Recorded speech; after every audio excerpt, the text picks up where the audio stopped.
Olá, boa noite. Boa noite. O Link Espírito Santo desta segunda-feira, dia 25 de maio, está começando. E você vai ver em destaque na nossa edição de hoje. Governador Renato Casagrande e primeira-dama Maria Virgínia Casagrande testam positivo para a Covid-19. Casos confirmados da doença passam dos 10 mil e uma criança está entre os mortos pelo novo coronavírus aqui no estado. Governo amplia número de leitos e compra novos respiradores. Mas o hospital de campanha só deve ser construído na região noroeste. Donos de academias não concordam com o decreto que permite a reabertura do setor e temem demissões. Final de semana de desrespeito ao isolamento social. Na Serra, praias cheias, mesmo com apelo para que os capixabas fiquem em casa. E tem ainda as notícias de outras regiões do estado nesta segunda-feira? O Link Espírito Santo já está no ar.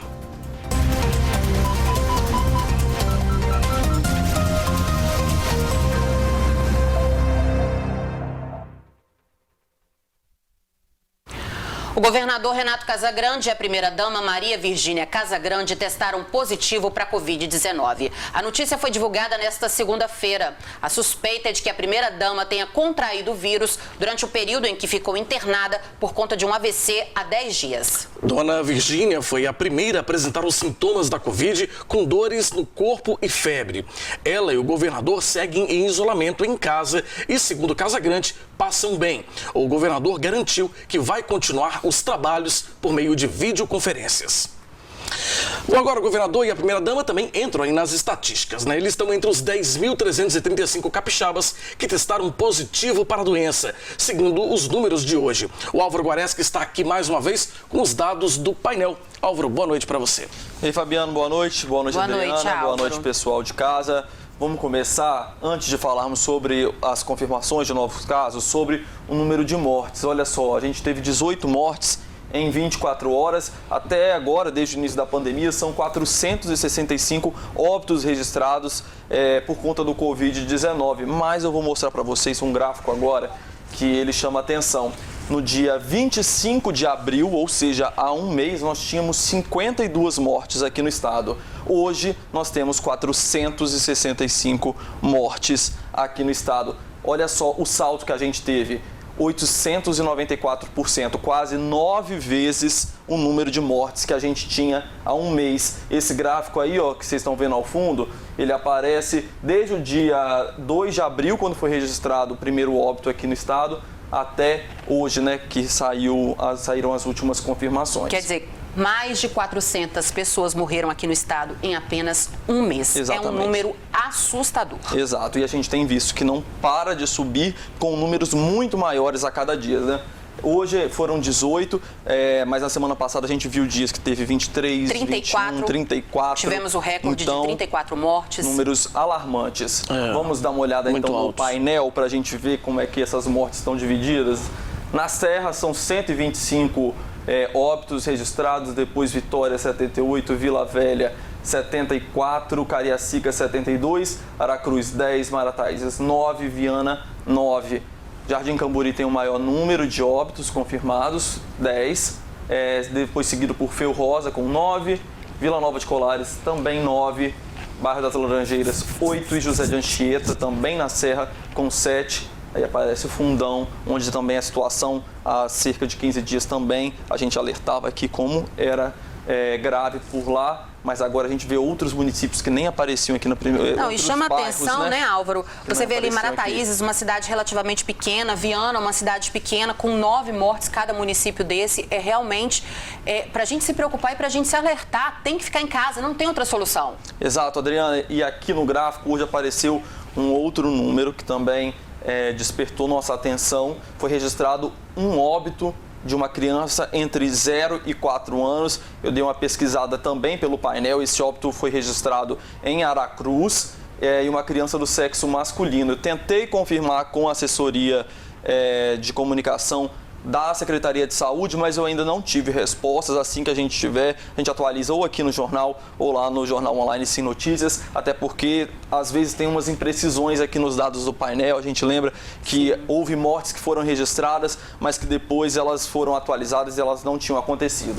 Vamos olhar então agora o painel geral. Deixa eu só voltar um pouquinho, Álvaro, Okay. Na morte dessa criança. É uma notícia super triste que a gente jamais gostaria de dar, mas é uma notícia também que serve de alerta, né? Muitas pessoas pensam assim, eu sou jovem, eu não vou pegar, eu não vou morrer, eu não vou manifestar a doença, eu vou ter a forma leve. Serve de alerta. Tivemos a morte de uma criança com idade entre 0 e 4 anos. Isso é muito triste, viu, gente? Com certeza. Pois é, Adriane, esses dias a gente falou da morte de uma grávida, né? Pois é. Uma grávida, agora uma criança. Que números cada vez mais tristes que entram aqui na estatística. Agora, o número de casos confirmados eram 10.007 ontem, domingo. Hoje são 10.365, ou seja, 358 casos confirmados nas últimas 24 horas. Vamos abrir o painel para olhar, então, como é que ficaram divididos aqui. O número também que chama atenção, né? A gente passou nesse fim de semana dos 10 mil casos. Sexta-feira, só lembrando, sexta-feira eram 9.558 casos. Exato. Olha como a gente teve uma disparada dos números só nesse final de semana. Nesse final de semana. Olha só, na Serra são quase 2.000 casos, né? 1.955. Depois Vila Velha, 1.923. Vitória, 1.896. Cariacica, 1.436. Depois tem Viana, Colatina e São Mateus também, que são esses aqui são os municípios que concentram o maior número de casos confirmados. Jardim Camburi aparece aqui com o maior número também de casos confirmados, 240 casos. 260 casos. Praia da Costa aparece com 247, Itapuã, 170 casos. Olha só, a gente chegou a registrar em um só dia que, eu lembro sempre que esse gráfico mostra quando é que foi feita a análise da amostra, colhida a amostra, né? Em um dia só a gente chegou a registrar 552 casos aqui no estado. Sim. Vamos avançar? Continuar dando uma olhada, esse é o gráfico com profissionais da saúde, olha só, 2.734 casos confirmados e agora já são 5 óbitos confirmados aqui no estado de profissionais. A César passou mais informações sobre essas mortes? Ainda não, né, Álvaro? Ainda não, como eu disse, tentei entrar em contato, mas ainda não tive retorno. O número também que, como a gente sempre fala, chama muita atenção, né? Quase 3.000 casos confirmados, né? 2.734, né? Dos 10.000 que a gente tem no estado. Então é um número bem alto também, um número elevado que preocupa, afinal, os profissionais de saúde estão na linha de frente, né, Adriana? Isso aí. A gente fica até repetitivo aqui falar que é preocupante. Mas a gente não pode deixar... Mas eu acho que é a única forma que eu acho que a gente tem de tentar conscientizar as pessoas, porque as pessoas parecem não entender. Não, esses números, quando a gente para individualizar cada caso, é muito triste a gente ter essa sensação de que a gente já não sente mais que são pessoas aqui. Mas a gente tenta sempre trazer para todos vocês que cada número que a gente fala aqui não é uma estatística simplesmente. São pessoas. Vamos continuar? Então, isolamento social aqui no estado, 56,6% cumpriram o isolamento ontem. Eu falo de ontem porque os números são sempre do dia anterior. E lembrando, domingo é o dia que normalmente as pessoas mais respeitam o isolamento. Boa Esperança, o município que mais respeitou. Bom Jesus do Norte, o que menos respeitou. Aqui na Grande Vitória, Fundão é o que mais respeitou e Cariacica o que menos tem respeitado. Essas cidades aqui têm aparecido já há alguns dias como as cidades que mais respeitam. Bom Jesus do Norte praticamente sempre esteve aqui nessa posição. Boa Esperança é a primeira vez que aparece aqui no gráfico. Vamos dar uma olhada então agora nos leitos. UTIs aqui no estado, 81,46% das UTIs estão ocupadas aqui no estado. Total de leitos ocupados aqui no estado, 67,48%. Para a gente encerrar, vamos só dar uma olhada na região metropolitana. Olha só, 88,59% das UTIs da região metropolitana, local que mais concentra casos da Covid-19, estão ocupados. Total, 73,53% dos leitos ocupados aqui na região metropolitana. O número também preocupa a gente, né? Quase chegando aos 90% também de ocupação dos leitos de UTI, né? Exatamente. Álvaro, muito obrigada. A gente te espera de novo amanhã. Até amanhã, gente. Obrigado, Álvaro. Boa noite. Bom, a construção de um hospital de campanha foi um dos principais assuntos da coletiva desta segunda-feira, feita pelo secretário de Saúde, Nésio Fernandes. Pelos cálculos do governo, a Grande Vitória ainda tem capacidade de ampliação de leitos na rede pública e também na privada. A situação mais crítica é a da região noroeste. O secretário começou a coletiva reafirmando que o Estado vem se esforçando para ampliar a oferta de leitos de UTI e enfermaria próprios para a Covid-19. Hoje devemos passar de 1.000 leitos disponíveis para atender as pessoas atingidas pelo Covid. Nós estamos conseguindo garantir a expansão de leitos prevista, planejada, estruturada desde o início da pandemia até os dias de hoje. A Grande Vitória, em especial, possui uma capacidade grande de expansão de leitos na rede própria, na rede filantrópica e na rede privada. Nós planejamos e desenhamos a compra de muitos ventiladores. O Hospital Jaime dos Santos Neves comprou 99 ventiladores que são implantados naquele hospital. O Estado do Espírito Santo comprou mais 460 ventiladores aptos para serem utilizados em serviços de UTI. Nós compramos 350 ventiladores da Itália. Desses 60 chegaram neste final de semana, mais 100 devem chegar na próxima semana, 90 em junho e 100 em julho. Essa expansão ainda será ampliada na Grande Vitória do Estado do Espírito Santo, com inaugurações que serão feitas no Hospital Dário Silva, com inaugurações que são feitas no Hospital Ferroviário, no antigo Hospital dos Ferroviários em Vila Velha, Hospital Estadual de Vila Velha. Nós temos um conjunto grande de leitos a serem expandidos na Grande Vitória e no interior do Espírito Santo.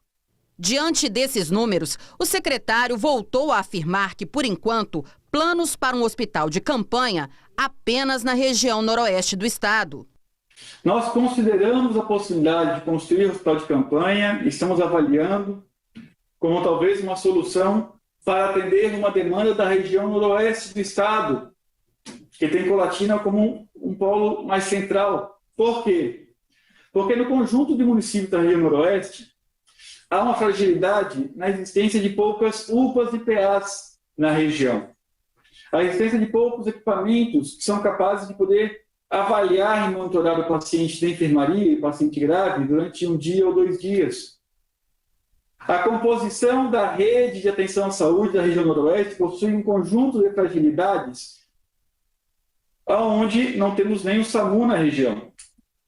Essa fragilidade, essa característica da região noroeste, e ainda não está concluído, mas há uma possível impossibilidade de expandir mais leitos na rede filantrópica própria e privada, pode levar à necessidade de um equipamento desse nessa região. O secretário disse ainda que mais de 2.000 exames estavam represados no LACEN. Por meio de uma parceria, os testes serão enviados a outro estado e o Laboratório Central vai retomar a sua capacidade de testagem. Nós tivemos problemas na aquisição de kits de extração no nosso Laboratório Central. Encontramos uma solução coordenada com a CGLab, com o Ministério da Saúde, onde no dia de amanhã, aproximadamente 2.600 amostras que estão represadas no LACEN serão enviadas ao Instituto de Biologia Molecular do Paraná. E até sexta-feira, todas as amostras represadas terão seus resultados liberados. A partir de amanhã, o nosso Laboratório Central passará a liberar os resultados novamente em até 48 horas da chegada do exame no LACEN. Nós, esta semana, recuperaremos o desempenho que tínhamos anterior à crise dos kits de extração com o nosso Laboratório Central. O secretário, que esteve com o governador Renato Casagrande nos últimos dias, disse que está assintomático e continua